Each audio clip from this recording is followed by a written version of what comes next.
Hey guys, welcome to government jobs Gyan YouTube channel. Guys, आज की इस वीडियो में हम बात करेंगे आरपीएससी आरएएस के recruitment notification online form apply process के बारे में। जी हाँ दोस्तों, राजस्थान पब्लिक सर्विस कमीशन ने यहाँ पर आरएएस के तहत राजस्थान के अलग अलग डिपार्टमेंट में 607 खाली पदों को भरने के लिए नोटिफिकेशन रिलीज कर दिया है। कैसे आप इस भर्ती में पार्टिसिपेट करने के लिए अपने फॉर्म अप्लाई कर सकते हो बिना कोई मिस्टेक किए हुए, इसकी पूरी जानकारी हम आपको step by step one time registration से लेकर प्रिंट तक इस वीडियो में देंगे। बस आपको इस वीडियो को स्किप किए बिना शुरू से लेकर एंड तक देखना है। उसके बाद वीडियो पसंद आए तो इसे लाइक और शेयर कर दें। चैनल पर नए हो तो इसे सब्सक्राइब कर लें। साथ ही साथ आपको अपना फॉर्म अप्लाई करते हुए जो जो भी प्रॉब्लम फेस हो रही है उन सभी का हल आपको इस वीडियो में मिल जाएगा। कैसे यहाँ पर आपको अपना वन टाइम रजिस्ट्रेशन करना है, कैसे यहाँ पर आपको अपनी केवाईसी करनी है, लाइव फोटो कैसे आपको कैप्चर करना है, हैंड रिटन डिक्लेरेशन डॉक्यूमेंट आपको कैसे अपलोड करना है और बनाना है, सभी जानकारी आपको इस वीडियो में दी जाएगी। बस आपको एंड तक हमारे साथ इस वीडियो में बने रहना है। तो बिना कोई वक्त गंवाए चलिए शुरू करते हैं। आपको इस वीडियो के डिस्क्रिप्शन बॉक्स में हमारी वेबसाइट IND-sarkari-naukri.in के इस पेज का लिंक मिल जाएगा। यहाँ पर आपको इस भर्ती के रिगार्डिंग सभी डिटेल्स प्रोवाइड कर दी गई है।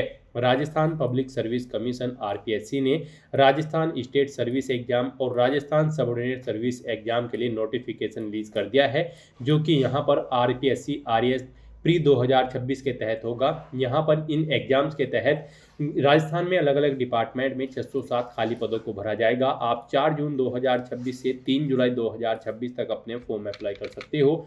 सैलरी आपको लेवल 10 से 14 के बीच में प्रोवाइड कर दी जाएगी। बैचलर डिग्री धारक कैंडिडेट अप्लाई कर सकते हैं जिन्होंने अपनी ग्रेजुएशन किसी वेल रिकॉग्नाइज्ड यूनिवर्सिटी से किसी भी रिलेवेंट डिसिप्लिन के अंतर्गत कर रखी हो, वो एलिजिबल है, अप्लाई कर सकते हैं। 21 से 40 साल आपकी आयु सीमा रखी गई है। General, BC, OBC, creamy layer और अदर स्टेट कैंडिडेट के लिए यहाँ पर 600 रुपये फीस है। ओबीसी, बीसी, ईडब्ल्यूएस के लिए 400 रुपये फीस है। एससी एसटी के लिए भी 400 रुपये फीस है।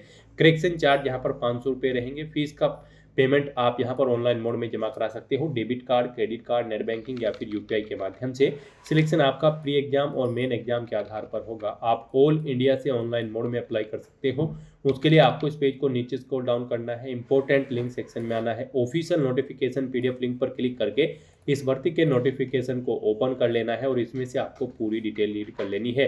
यहाँ पर आपको सभी डिटेल्स प्रोवाइड कर दी गई है, जैसे कि क्या डिपार्टमेंट के नाम है, कितनी उनके लिए नंबर ऑफ वैकेंसीज है, किस डिपार्टमेंट में कितनी वैकेंसीज है, कितनी सैलरी आपको किस डिपार्टमेंट में प्रोवाइड कराई जाएगी, क्या यहाँ पर आपका एलिजिबिलिटी क्राइटेरिया होना चाहिए, कैसे आप अप्लाई कर सकते हो, कब से कब तक आप अप्लाई कर सकते हो, सभी जानकारी आपको इस नोटिफिकेशन में दे दी गई है। आप सभी डिटेल्स यहाँ से रीड करें, उसके बाद अपने फॉर्म अप्लाई कर ले।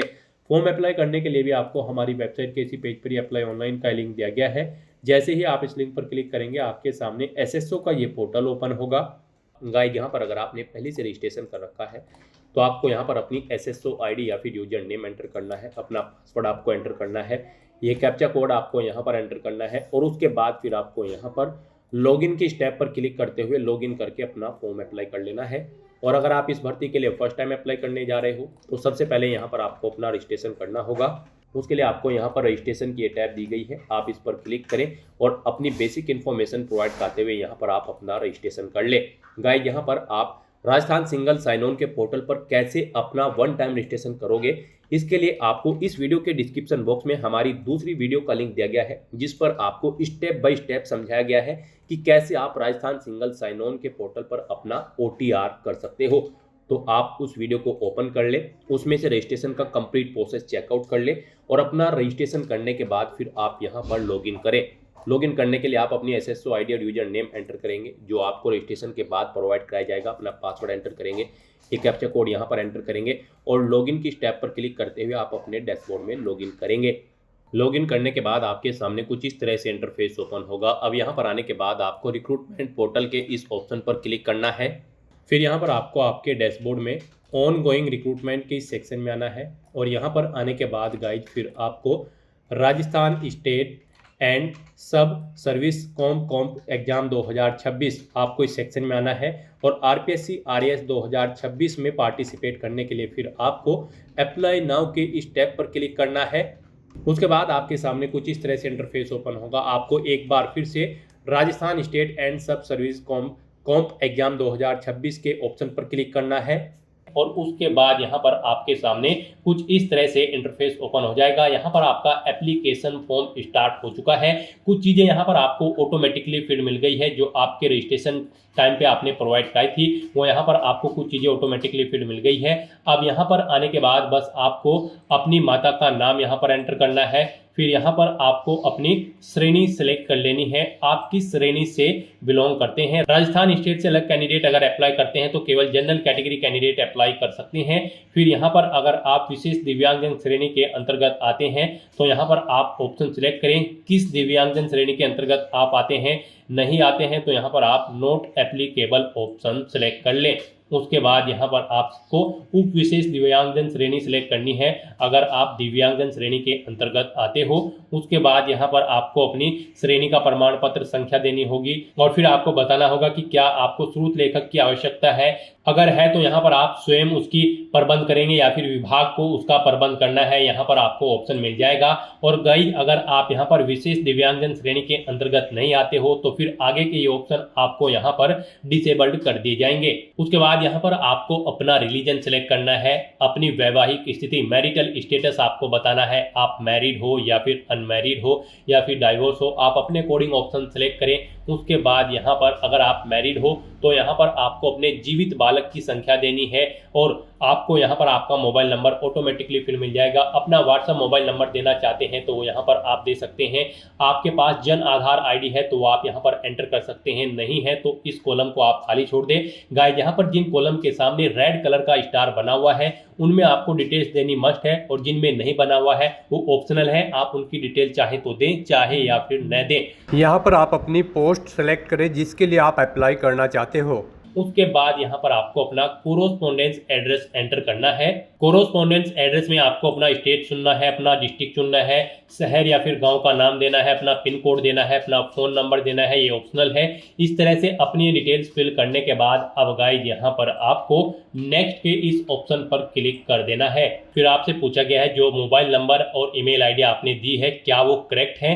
अगर करेक्ट है तो यहाँ पर आप यस के इस ऑप्शन पर क्लिक करें। बेसिक डिटेल्स प्रोवाइड कराने के बाद अब आपको अपनी पर्सनल डिटेल्स यहाँ पर देनी है। सबसे पहले यहाँ पर आपको अपनी नेशनलिटी सिलेक्ट कर लेनी है, फिर यहाँ पर आपको अपना स्टेट सिलेक्ट कर लेना है, उसके बाद यहाँ पर आपको अपना डिस्ट्रिक्ट सिलेक्ट कर लेना है। फिर आपसे पूछा गया है कि क्या आप इंडिया में कहीं बाहर से सेटल्ड हुए हैं, अगर हुए हैं तो आप यहाँ पर यस करें और फिर किस देश से आप सेटल्ड हुए हैं उस देश का नाम आप यहाँ पर सिलेक्ट करें और अगर आप इंडिया से ही हैं तो यहाँ पर आपको नो ऑप्शन सिलेक्ट करना है।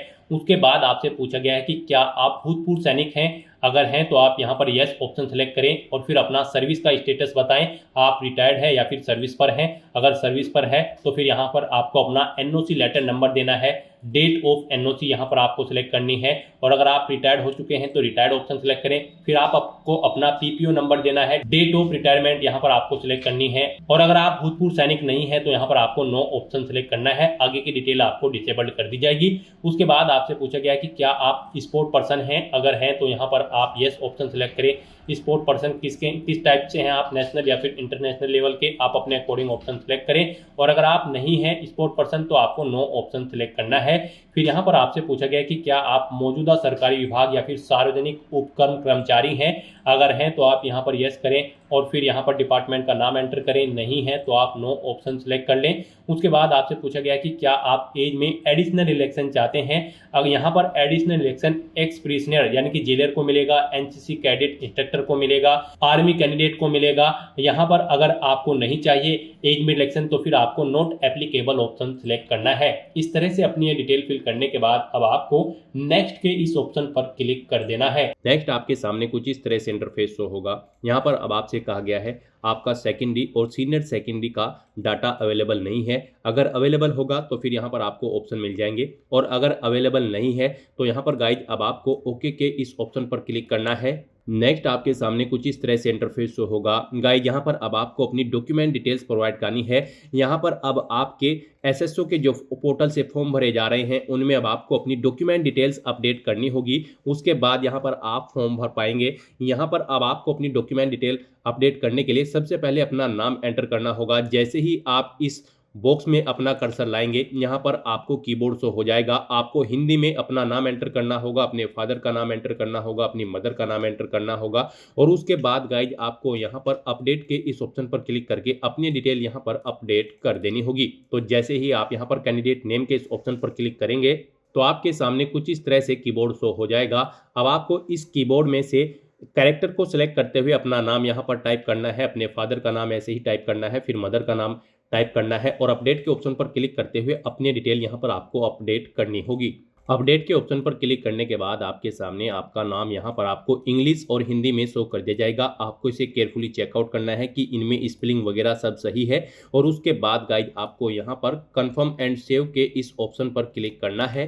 फिर आपके सामने कुछ इस तरह से इंटरफेस ओपन होगा। अब यहाँ पर आपको डिजी लॉकर इंटीग्रेशन रिकमेंडेड का ऑप्शन मिलेगा। गाइड यहाँ पर अब आपको अपनी क्वालिफिकेशन की सभी डिटेल्स यहाँ पर डिजी लॉकर से फैच करनी होगी या फिर आपको मैन्युअली यहाँ पर अपनी क्वालिफिकेशन के सभी डॉक्यूमेंट आपको अपलोड करने होंगे, जैसे कि 10वीं 12वीं ग्रेजुएशन पोस्ट ग्रेजुएशन आपकी जो भी हायर क्वालिफिकेशन है उस तक की सभी डिटेल्स के दस्तावेज यहाँ पर आपको अपलोड करने होंगे, उनकी डिटेल आपको प्रोवाइड करानी होगी। अब आप आगे क्वालिफिकेशन जब भरी जाती है उसमें क्वालिफिकेशन की डिटेल नहीं भरोगे, यहाँ पर आप जो डिटेल प्रोवाइड कराएंगे अपनी क्वालिफिकेशन की उसी से आपके डॉक्यूमेंट फैच करके आपकी क्वालिफिकेशन आपको आगे ऑटोमेटिकली फिर मिल जाएगी। तो यहाँ पर अब आपको अपनी क्वालिफिकेशन के सभी डॉक्यूमेंट दस्तावेज की डिटेल देनी है और उन्हें यहाँ पर आपको अपलोड करना है। यहाँ पर आपके पास इन्हें अपलोड करने के लिए दो ऑप्शन है। आप डिजी लॉकर के माध्यम से यहाँ पर अपने डॉक्यूमेंट्स प्रोवाइड कर सकते हैं या फिर आप मैन्युअली यहाँ पर उन्हें अपलोड कर सकते हैं, उनकी डिटेल प्रोवाइड कर सकते हैं। मान लीजिए अगर आप यहाँ पर डिजी लॉकर के थ्रू अपनी डॉक्यूमेंट्स यहाँ पर फैच करना चाहते हैं तो उसके लिए आपको इस चेकबॉक्स को ओके करना है और गाइज फिर आपको यहाँ पर सबमिट के इस ऑप्शन पर क्लिक करना है। गाइड डिजी लॉकर के थ्रू अगर आप अपने डॉक्यूमेंट्स की डिटेल यहाँ पर प्रोवाइड कराना चाहते हैं तो आप ग्रांट डिजी लॉकर एक्सेस इस ऑप्शन पर क्लिक करेंगे। फिर आपके सामने यहाँ पर डिजी लॉकर का ऑप्शन ओपन होगा, आपको डिजी लॉकर पर सबमिट कर दिया जाएगा। वहाँ पर आप अपना लॉगिन करके या फिर अकाउंट क्रिएट करके और अपने डॉक्यूमेंट्स वहाँ पर अपलोड करके आप यहाँ पर उन्हें अलाउ करेंगे और डिजी लॉकर से आपके सभी डॉक्यूमेंट्स यहाँ पर फैच करके डिटेल आपकी प्रोवाइड कर दी जाएगी। अगर मान लीजिए आप डिजी लॉकर के थ्रू अपनी डिटेल नहीं देना चाहते हैं, आप मैन्युअली यहाँ पर अपने डॉक्यूमेंट्स की डिटेल देना चाहते हैं तो फिर यहाँ पर आपको कैंसिल के इस ऑप्शन पर अब क्लिक करना है। गाइस यहाँ पर अगर आप अपने डॉक्यूमेंट मैन्युअली ऐड करना चाहते हैं तो कैंसिल के ऑप्शन पर क्लिक करके आपके सामने कुछ इस तरह से इंटरफेस शो होगा। अब यहाँ पर आपको नोट अपलोडेड के इस ऑप्शन पर क्लिक करना है डॉक्यूमेंट वैलिडेशन सेक्शन में और उसके बाद गाइस आपको ऐड एजुकेशनल डॉक्यूमेंट्स आपको इस ऑप्शन पर क्लिक करना है। तो यहाँ पर अब आप अपनी एजुकेशनल क्वालिफिकेशन की डिटेल देंगे। मान लीजिए आप 10th की डिटेल प्रोवाइड करना चाहते हैं तो यहाँ पर 10th ऑप्शन सेलेक्ट करेंगे, क्वालिफिकेशन का लेवल से सिलेक्ट करेंगे, क्वालिफिकेशन की डिटेल देंगे, बोर्ड या यूनिवर्सिटी का नाम देंगे और फिर यहाँ पर आपको ग्रुप सेलेक्ट करना होगा जिस ग्रुप के अंतर्गत आपने अपनी 10वीं क्लास पास आउट की है। उसके बाद यहाँ पर आपको अपनी सब्जेक्ट की डिटेल देनी होगी। उसके बाद यहाँ पर आपको टाइप ऑफ एग्जाम सेलेक्ट करना है। फिर यहाँ पर गाइड आपको अपने रिजल्ट की डिटेल देनी है। आपका रिजल्ट परसेंटेज में था, सीजीपीए में या फिर ग्रेड में या फिर पास या फिर फेल, आप अपने अकॉर्डिंग ऑप्शन सेलेक्ट करेंगे। परसेंटेज में अगर था तो यहाँ पर आप अपना रोल नंबर एंटर करेंगे, अपना इनरोलमेंट नंबर आप एंटर करेंगे, पासिंग ईयर सेलेक्ट करेंगे और यहाँ पर आपको मैक्सिमम मार्क्स देने हैं। फिर उनमें से कितने ऑब्टेन किए हैं वो यहाँ पर आपको देने हैं। इनके अकॉर्डिंग यहाँ पर आपकी परसेंटेज आपको शो कर दी जाएगी। नंबर ऑफ अटेम्प्ट्स में यहाँ पर आपको बताना है कितनी बार में आपने यहाँ पर अपना 10वीं क्लास पास आउट की है। फिर यहाँ पर आपको अपनी मार्कशीट अपलोड करनी है। आपको चूज फाइल के ऑप्शन पर क्लिक करना है, फाइल को सिलेक्ट कर लेना है और पीडीएफ फॉर्मेट में 400 केबी से कम साइज की फाइल यहाँ पर आपको अपनी मार्कशीट की अपलोड कर देनी है। उसके बाद आपके पास जो सर्टिफिकेट है 10वीं क्लास का वो भी आपको चूज फाइल के ऑप्शन पर क्लिक करके 400 केबी से कम पीडीएफ फॉर्मेट में यहाँ पर अपलोड कर देना है और उसके बाद आपको यहाँ पर सेव मैन्युअली के इस ऑप्शन पर क्लिक करके अपनी डिटेल यहाँ पर सेव कर देनी है। इस तरह से यहाँ पर आप अपनी 10वीं क्लास की डिटेल सेव कर सकते हो। ऐसे ही यहाँ पर आप अपनी 12वीं क्लास की, ग्रेजुएशन की, पोस्ट ग्रेजुएशन की या फिर आपके पास जो भी सर्टिफिकेट है या फिर डिप्लोमा है उसकी डिटेल यहाँ पर आपको ऐड कर देनी है। गाइस यहाँ पर आप जिस भी पोस्ट के लिए अप्लाई कर रहे हैं उस पोस्ट के लिए जो रिक्वायर्ड क्वालिफिकेशन है वो सभी यहाँ पर आपको 1 by 1 करके ऐड कर देनी है। इस तरह से यहाँ पर आपको अपनी एजुकेशनल क्वालिफिकेशन की डिटेल देनी है और अपने एजुकेशनल क्वालिफिकेशन के डॉक्यूमेंट्स यहाँ पर आपको अपलोड कर देने हैं 1 by 1 करके। यहाँ पर आरपीएससी आरएएस की इस भर्ती में पार्टिसिपेट करने के लिए आपके पास बैचलर डिग्री होनी चाहिए किसी भी स्ट्रीम के अंतर्गत किसी वेल रिकॉग्नाइज्ड यूनिवर्सिटी से। नेक्स्ट यहाँ पर आपको अपनी क्वालिफिकेशन और एक्सपीरियंस की डिटेल प्रोवाइड करनी है। गाइज आपने डॉक्यूमेंट डिटेल प्रोवाइड करते हुए अपनी क्वालिफिकेशन की डिटेल प्रोवाइड कराई थी। जो आपकी क्वालिफिकेशन है सभी क्वालिफिकेशन की डिटेल आपने उसमें प्रोवाइड कराई होगी। यहाँ पर आप जिस भी भर्ती के लिए अप्लाई कर रहे हैं उसके लिए जो क्वालिफिकेशन रिक्वायर्ड है वो आपने डॉक्यूमेंट डिटेल प्रोवाइड करते हुए प्रोवाइड कराई थी, वो सभी डिटेल्स यहाँ पर आपकी फेच कर ली गई है आपकी डॉक्यूमेंट डिटेल से यहाँ पर क्वालिफिकेशन के सेक्शन में। अब बस यहाँ पर आपको इस क्वालिफिकेशन को चेकआउट करना है, इस चेकबॉक्स को ओके करना है और गाइज आपको यहाँ पर अब नेक्स्ट के इस ऑप्शन पर क्लिक कर देना है। नेक्स्ट यहाँ पर आपको आपका फोटो और सिग्नेचर ऑलरेडी अपलोडेड मिलेंगे जो आपके OTR से फैच कर लिए गए हैं। OTR करते समय आपने अपना फोटो और सिग्नेचर जो अपलोड किए थे वो यहाँ पर आपको ऑलरेडी फैच करके शो कर दिए गए हैं। बस गाइज यहाँ पर अब आपको केवल नेक्स्ट के इस ऑप्शन पर क्लिक करना है। नेक्स्ट यहाँ पर आपको अपनी प्रेफरेंस प्रोवाइड करनी है। यहाँ पर आपको सिलेक्ट करना है आप जिस नंबर पर प्रेफरेंस देना चाहते हैं उस ऑप्शन को उस नंबर पर सिलेक्ट करें। यहाँ पर 1 बाय 1 करके आपकी प्रेफरेंस ऐड हो जाएगी। यहाँ पर आप जिस ऑप्शन को जिस नंबर पर सिलेक्ट करेंगे उस नंबर पर आपकी प्रेफरेंस यहाँ पर सेट हो जाएगी। इस तरह से अपनी प्रेफरेंस प्रोवाइड करने के बाद फिर आपको यहाँ पर नेक्स्ट के इस ऑप्शन पर क्लिक करना है। नेक्स्ट आपको आपके एप्लीकेशन फॉर्म का पूरा प्रीव्यू शो कर दिया गया है। आपको सभी डिटेल्स केयरफुली चेकआउट करनी है। पेज को नीचे स्क्रॉल डाउन करना है, डिक्लेरेशन सेक्शन में आना है, इस चेकबॉक्स को आपको ओके करना है। कहीं पर कोई मिस्टेक है तो आप अपडेट के इस ऑप्शन पर क्लिक करके अपने फॉर्म में आप चेंज आउट कर सकते हो। और अगर सभी चीजें ओके हैं तो बस यहाँ पर अब आपको अपना फॉर्म सबमिट कर देना है। उसके लिए आपको फाइनल सबमिट के स्टेप पर क्लिक करना है और अपना फॉर्म सबमिट कर देना है। उसके बाद आपके सामने ये पॉपअप शो होगा। यहाँ पर आकर आपको इस चेकबॉक्स को ओके करना है, फिर आपको सेंड OTP के ऑप्शन पर क्लिक कर देना है। उसके बाद आपके रजिस्टर्ड मोबाइल नंबर और ईमेल आईडी पर एक OTP सबमिट किया गया है, वो OTP आपको यहाँ पर एंटर करना है और उसके बाद यहाँ पर आपको वेरीफाई OTP के ऑप्शन पर क्लिक कर देना है। इस तरह से यहाँ पर आपका एप्लीकेशन फॉर्म सक्सेसफुली सबमिट हो चुका है। अब यहाँ पर प्रिंट के इस ऑप्शन पर क्लिक करके आप अपने एप्लीकेशन फॉर्म का एक हार्ड कॉपी प्रिंट आउट ले सकते हो फ्यूचर यूज के लिए, फ्यूचर रेफरेंस के लिए। तो दोस्तों ऐसे आप RPSC RAS 2026 प्री के लिए अपने फॉर्म अप्लाई कर सकते हो बिना कोई मिस्टेक किए हुए।